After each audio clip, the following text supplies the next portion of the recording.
Olá pessoal, tudo bem com vocês? Vamos dar continuidade então à gravação da nossa aula sobre as leis da apometria, ok? No outro bloco eu gravei até a sétima lei da apometria e agora eu vou falar um pouquinho das seguintes, ok? Então vamos à oitava lei da apometria, que é a lei do ajustamento de sintonia vibratória dos espíritos desencarnados com um médium ou com outros espíritos desencarnados, e ajustamento de sintonia destes com o ambiente para onde momentaneamente forem enviados. Bom, de que trata esta lei da apometria? Ela nos diz que através dos pulsos, certo, que utilizamos dentro do atendimento com apometria, nós podemos estabilizar as vibrações, tanto dos espíritos desencarnados, quanto a nossa própria vibração, quanto a de nossos mentores. Então, vamos supor que eu abra um atendimento sozinho ou com mais pessoas, ok? Então, eu posso iniciar da seguinte forma: ajustando a minha frequência vibratória, ou então ajustando a frequência vibratória entre apômetras e seus mentores espirituais. E abro contagem. 1, 2, 3, 4, 6, 7, 8, 9, 10. Geralmente, contagens de 7 a 10 são o suficiente. Eu preciso ir até 7 se eu sentir que na primeira ou na segunda já está ok, já estou sintonizado, já estou na mesma frequência da de meu mentor ou dos outros mentores, ou então da equipe que está trabalhando comigo? Não, isso não se faz necessário continuar a contagem. Da mesma forma, nós vamos ver nas leis seguintes, se eu pego um espírito obsessor que está incorporado em alguém e o levo para determinada época, seja para o futuro, seja para o passado, para que ele reveja algo, eu posso sintonizá-lo com aquela vibração após o envio, para que ele sinta melhor tudo que está à volta dele. Correto? Porque se a diferença de vibração do estado atual dele para o passado ou para o futuro for muito grande, além disso, além dele poder ser atingido ou ser alvo deste peso, desta grande diferença, dele sofrer uma deformação nos corpos sutis dele, se não tomarmos cuidado, o devido cuidado, ele também pode não compreender toda a informação a qual está à volta dele naquela situação de espaço-tempo. Então, se ele estiver muito confuso, nós podemos equalizar a frequência dele com a frequência daquele determinado local, ok? Isso vale tanto de terapeuta para terapeuta. Por exemplo, eu posso equalizar a minha frequência com outro terapeuta que está aqui comigo, com outra pessoa encarnada. Posso equalizar a minha frequência com meu mentor espiritual, com um determinado guia, ou posso estender essa equalização de vibração com todos que estão dentro da mesma sala. Desta forma é mais fácil, a comunicação se torna mais fácil, mais clara, mais rápida, ok? E para atingir esse equilíbrio, basta simplesmente eu dar o comando e estalar os dedos, né? Dar o comando, falar ele em voz alta e estalar os dedos. Vamos então à nona lei da apometria. A lei do deslocamento de um espírito no espaço-tempo. Pessoal, vocês têm, quem está fazendo este curso, né, através da plataforma EAD, tem acesso ali às leis por escrito. Quem está vendo esta aula somente pelo YouTube, ok, pode procurar na internet, você encontra diversos livros gratuitos que falam das leis da apometria, ou mesmo tem outros professores que acabaram gravando videoaulas sobre as leis da apometria, comentando uma por uma elas, mas também dizendo do que se trata, ok? Mas é um material muito fácil de ser encontrado, não é complicado. Esta nona lei, eu vou fazer a leitura dela por completo. Por quê? Porque são leis que, vamos dizer assim, são fáceis ou mais fáceis de confundir a pessoa. Então eu vou procurar esclarecer da melhor forma possível, tanto como da forma que ela foi escrita, como da forma que eu a vejo, que eu a utilizo, ok? O enunciado desta nona lei. Se ordenarmos a um espírito incorporado a volta a determinada época do passado, acompanhando-o de emissão de pulsos energéticos através de contagem, o espírito retorna no tempo à época do passado que lhe foi determinada. Como funciona esta técnica? Nós costumamos fazer o espírito regressar ao passado para mostrar-lhe suas vivências, suas vítimas, sua conduta cruel e outros eventos anteriores à existência atual, no objetivo de esclarecê-lo sobre as leis da vida.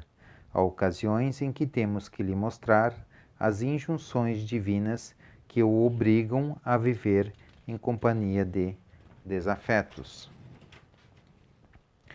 para que aconteça a harmonização com eles, além de outras consequências benéficas à sua evolução.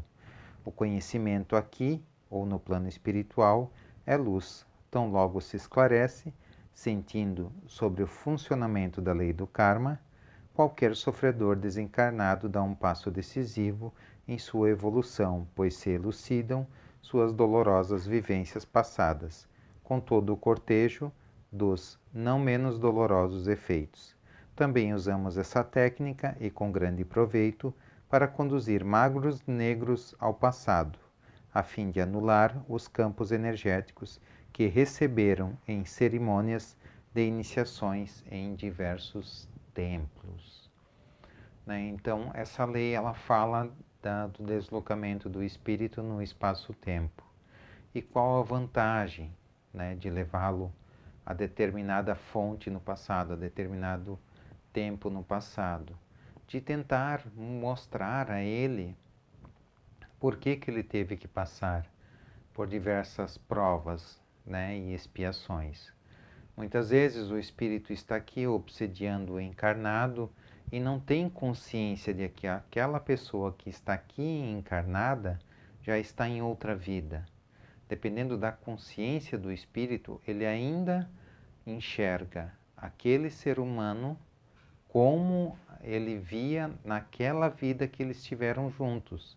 Às vezes aqui a pessoa até mesmo já está em outra polaridade, ou seja, encarnou num sexo oposto, Já atendi casos em que o obsessor estava aqui acusando a mulher de traição, que a mulher o traiu e o matou numa vida passada.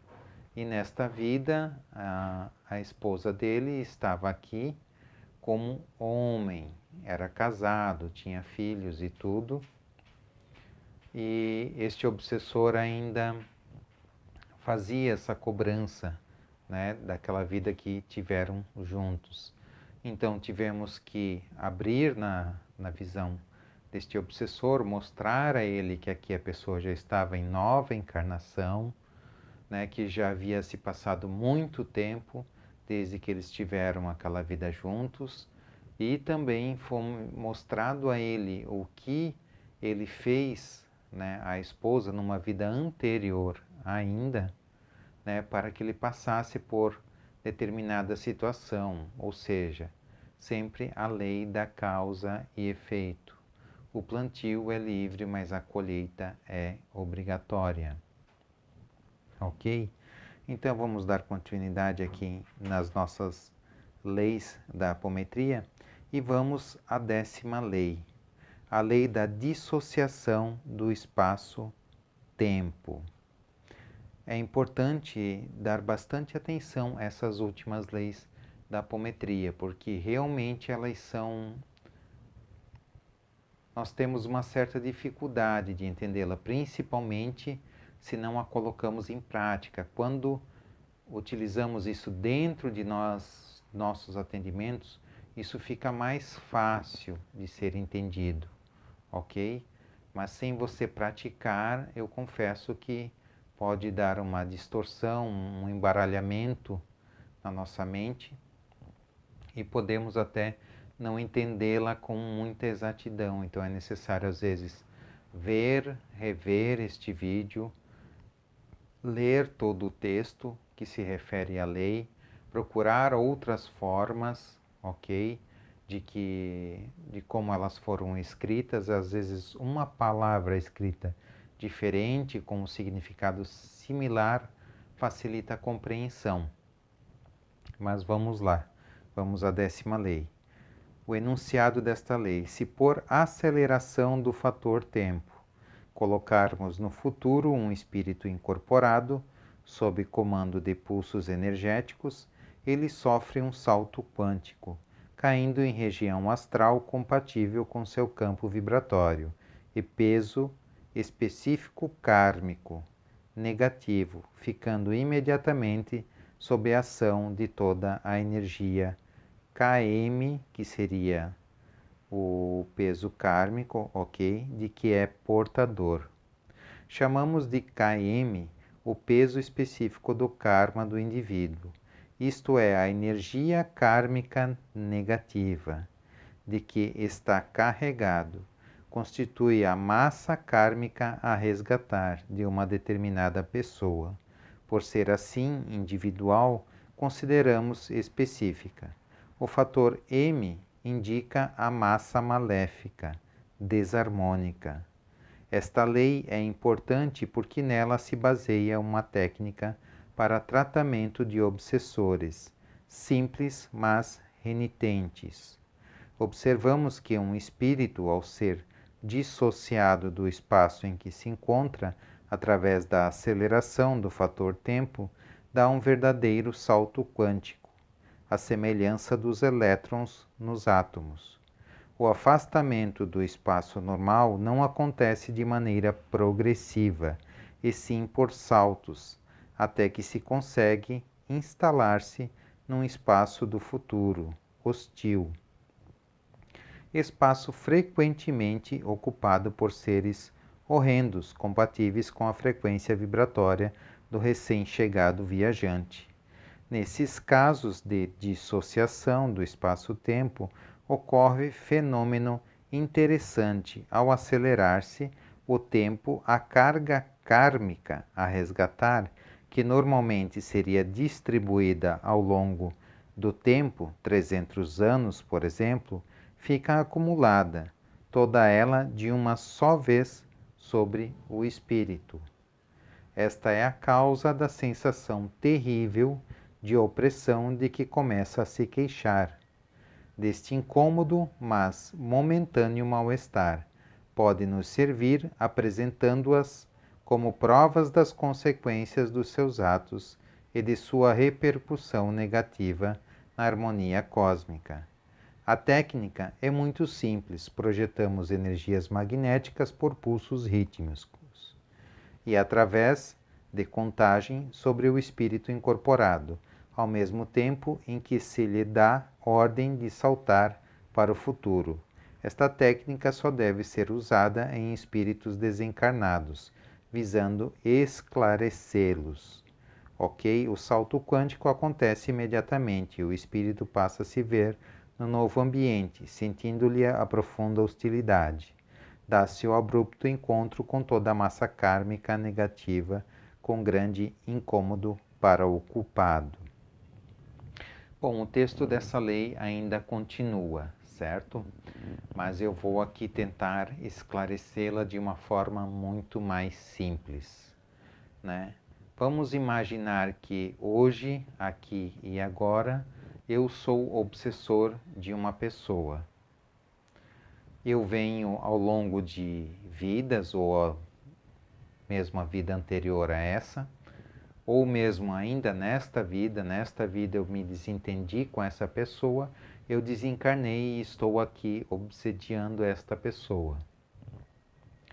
Então, eu estou causando mal a esta determinada pessoa, mas também estou causando mal a mim, a minha pessoa, ao meu espírito, aos meus corpos.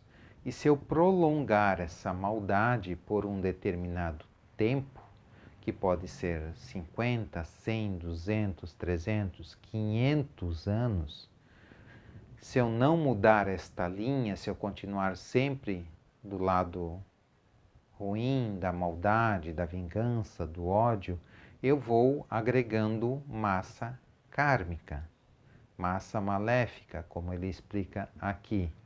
E essa massa maléfica, kármica, vai deteriorando o meu corpo sutil, vai deformando ele. Isso é o que acontece com aqueles espíritos que estão há muito tempo no umbral, que muitas vezes são trazidos em reuniões mediúnicas, ou mesmo durante o atendimento pelo terapeuta, ok? E que nós percebemos que essa criatura ela está muito deformada, às vezes não possui mais pele, está, podemos assim dizer, em carne viva, né? Na verdade, ele não possui mais carne, é o corpo espiritual, mas é uma forma de expressão, né? Então, à medida que o tempo passa, eu vou agregando mais peso. Então, é como se hoje eu estou acostumado a levantar 5 quilos, ok, e se eu for malhando, conforme o tempo passa, eu vou conseguindo erguer mais quilos. Eu posso chegar, de repente, lá na frente, a erguer 30 quilos com uma mão só, certo? 60 quilos com as duas. E hoje eu conseguiria apenas 10 quilos. Então, quando eu levo ele dentro desse salto quântico para o futuro, né, eu estou jogando o peso em cima dele agora, neste exato momento.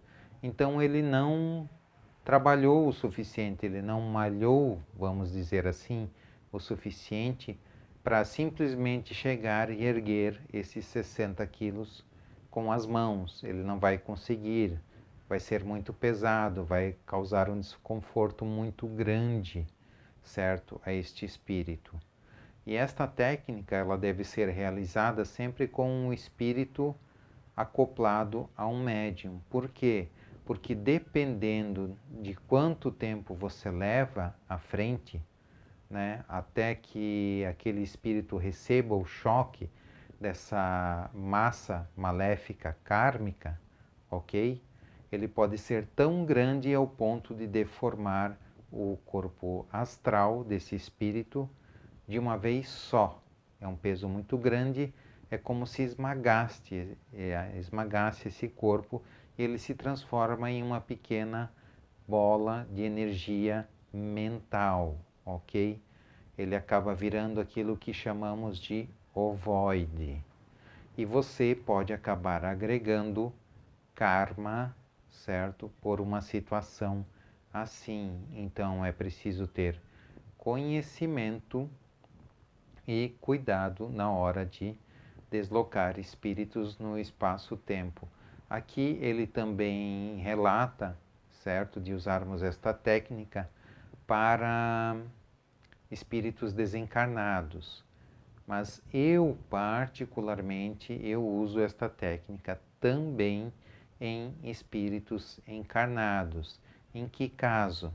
Em que a pessoa tem um obsessor dele encarnado, ou mesmo vamos utilizar o exemplo de uma pessoa que é alcoólatra, ou uma pessoa que é fumante. Eu levo ele até o desencarne dele para que ele perceba como que ele pode desencarnar. É claro que isso é uma probabilidade, ok?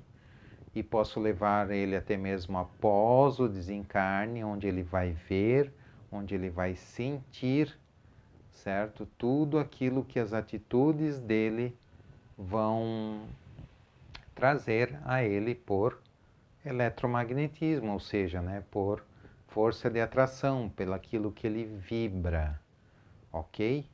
Então essa lei também é aplicada a encarnados, é possível a sua utilização. Dentro do curso presencial, eu faço demonstrações práticas disso que servem para a gente marcar mais facilmente essa questão das leis da apometria, certo, pessoal? Então vamos lá à próxima lei. Bom, pessoal, então vamos ver agora a lei de número 11, a lei da ação telúrica sobre os espíritos desencarnados que evitam a reencarnação. Eu vou ler um trechinho dela aqui para vocês também. Toda vez que um espírito desencarnado, possuidor de mente e inteligência bastante fortes, consegue resistir à lei da reencarnação, sustando a aplicação dela nele próprio, por largos períodos de tempo, para atender a interesses mesquinhos de poder e domínio de seres desencarnados e encarnados, começa a sofrer a atração da massa magnética planetária, sintonizando-se em processo lento, mas progressivo com o planeta. Sofre achatamento do padrão vibratório, porque o planeta exerce sobre ele uma ação destrutiva, deformante que deteriora a forma do espírito e de tudo que o cerca, em degradação lenta e inexorável. Bem, pessoal, essa é uma lei que ela funciona independente de a utilizarmos ou não. Esta lei, ela vem explicar por que o espírito se deforma, né, quando ele não é um espírito evoluído. Os espíritos de luz, eles não sofrem a ação desta lei, ok? Porque eles já se trabalharam, eles já lapidaram muito suas qualidades, ok? Seus defeitos, vamos chamar assim, as suas não qualidades, ao ponto de terem perdido já os corpos sutis, como o corpo astral, como o corpo mental. Muitas vezes eles não têm nem mesmo uma forma, certo? Eles são, para nós, ao observarmos, pura luz. Então, no que essa lei auxilia? Ela auxilia, ou melhor, ela quase que podemos dizer que obriga aos espíritos de baixa luz a tentarem procurar ajuda, auxílio, para que eles não morram, vamos dizer assim, né? Morrer. Eles, perante a nossa visão, eles já estão mortos.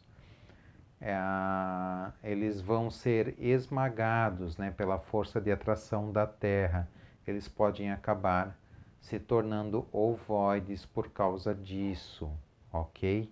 Simplesmente por não querer reencarnar. Então, muitas vezes eles se obrigam a pedir ajuda a equipes da luz, né, para serem resgatados, passam por todo o processo. Depois, lá no plano espiritual, onde vão assistir palestras, né, vão receber atendimento, auxílio para toda mudança de vibração, ou às vezes também acontece de casos de reencarnação compulsória, mal é resgatado, não há tempo de ser feito um trabalho de recuperação, então é colocado na lista de reencarne quase que por imediato, ok? Tem alguma forma de escapar desta lei? Sim, há formas de escapar desta lei. Como estas leis da apometria já foram redigidas pelo Dr. José Lacerda de Azevedo lá final dos anos 60, anos 70, ok? Naquela época não havia as informações que existem nos dias de hoje, mas hoje já sabemos que espíritos umbralinos que possuem um poder mental muito grande, certo? Eles conseguem se infiltrar na linha reencarnatória, ou muitas vezes remover um espírito que está próximo de reencarnar em cima do momento final e ligar o corpo deles ali, num processo de auto-hipnose. Eles se auto-hipnotizam para estarem reencarnando ali, quando não, muitas vezes eles deixam uma cópia sua no umbral, totalmente hipnotizada, para continuar o trabalho dele lá. Eles acham que ele continua lá, fazendo tudo o que ele precisa fazer, e na verdade ele está aqui encarnado no corpo de algum ser humano. Então há formas, infelizmente, de burlar esta lei, mas mesmo assim, para a grande maioria dos espíritos, ela funciona e funciona muito bem, ok? Vamos então à 12ª lei da apometria, que é a lei do choque de tempo. Toda vez que levarmos ao passado o espírito desencarnado e incorporado em médium, fica sujeito a outra equação de tempo. Nessa situação, cessa o desenrolar da sequência de tempo, tal como a conhecemos, ficando o fenômeno temporal atual, ou seja, o presente, sobreposto ao passado. O deslocamento cria tensão de energia potencial entre a situação presente e os deslocamentos para o passado. Enquanto o espírito permanecer incorporado ao médium, nada lhe acontece, apenas passa a viver e vislumbrar a nova situação ambiental que lhe foi imposta. No entanto, se for bruscamente desligado do médium, sai do campo de proteção do mediador e fica como que solto na outra dimensão espaço-temporal.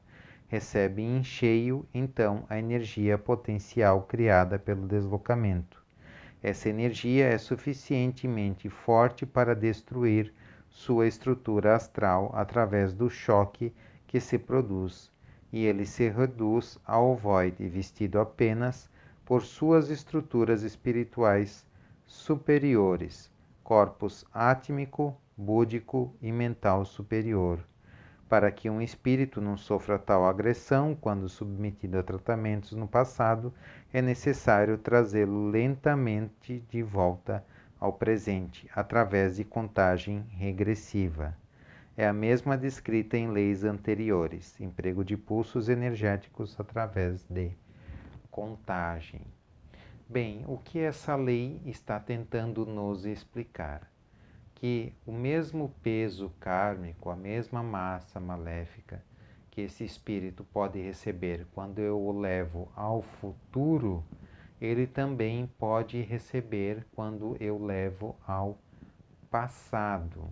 Ou seja, quando eu pego ele daqui agora e levo a muitas encarnações passadas, ele não possuía aquele determinado peso kármico lá atrás. Ele está levando aquele peso kármico lá atrás, certo? Este peso kármico que ele possui hoje, ele vai com tudo isso lá para trás, mas quando ele vem do passado para o futuro, certo? Ele pode somar novamente, ou seja, ele explica aqui que o presente pode se sobrepor ao passado, certo? Então ele pode receber esse choque de massa kármica maléfica, ok? Quando eu trago ele do passado para o tempo aqui e agora novamente. E isso, como é dito aqui, pode danificar os corpos sutis do mesmo, ok, pessoal? Então é preciso ter bastante cuidado, bastante atenção quando formos trabalhar com apometria, seja dentro de um grupo apométrico, seja o terapeuta dentro do seu consultório, ok? Bem, pessoal, sobre as leis da apometria, eu vou fazer mais uma pausa, vou estar encerrando este bloco aqui sobre as leis da apometria agora e volto no bloco seguinte para, acredito eu, encerrarmos as leis da apometria, ok? Um abraço, pessoal, e até o próximo bloco de aula. Até já!